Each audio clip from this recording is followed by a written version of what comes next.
Greeting, this is one novice shooter's review of the Ruger new Vaquero. This particular model is chambered in .45 long Colt. That bullet up there is a .44 Magnum. It's there just to give you an illustration of how long these long Colts are. And of course you're shooting .45, and this is a .45 ACP, which gives you an idea of how big the bullet is. These are relatively large cartridges, but they're one of the oldest cartridges on the market today. This is a stainless steel model. It comes with these false ivory grips. These grips are Beasley, so they're not the common types. The majority of the grips are the Western grips, which kind of have a different angle, and they're much shorter. I like it, again, because I like to wrap my paw around this. This is a single action revolver, meaning that nothing should happen if you're pushing down on the trigger while this hammer is in the down position.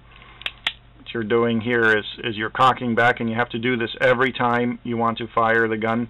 If you noticed, it recessed the trigger here. When you press the trigger, down comes the hammer and shoots. These pistols come standard with that transfer bar safety mechanism. It's there just to keep you from misfiring the gun by mistake. Some people, when they cock back the revolver, they'll let it go and they'll snap. The older revolvers had a tendency of firing when that happened. Again, single action. This model is true to the Old West architecture of revolvers, so you've got an access gate here.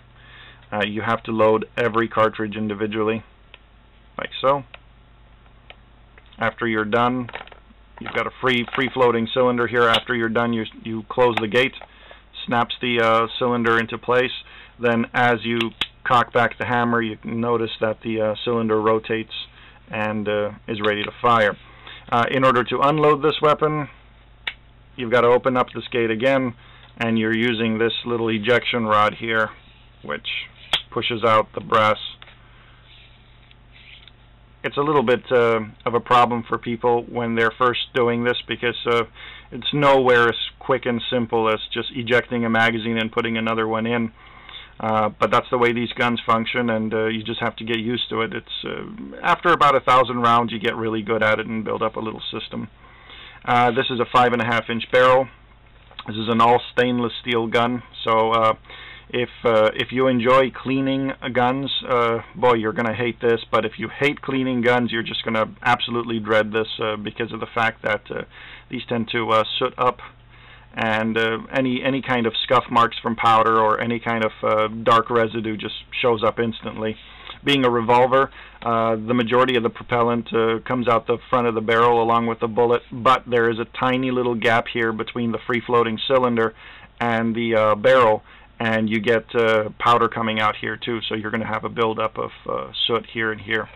The good news about it is they're not really that difficult to clean, because you open the gate, you press down this release notch, you pull out this axle which holds the cylinder in place. Pretty much the cylinder rolls out of the gun at that point, and you can easily clean out the barrel, the inside of the frame, the cylinder, put it back together. Shouldn't be more than a 10-minute exercise. Every 1,000 rounds you'll want to give it a good once over.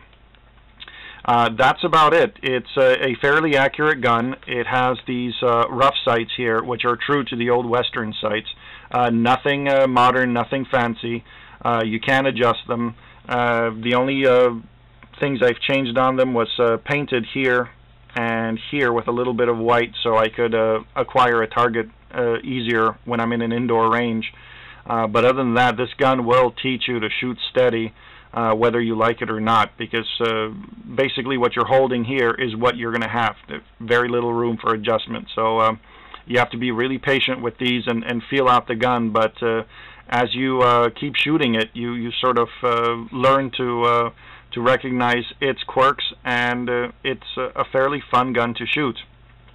That's about it.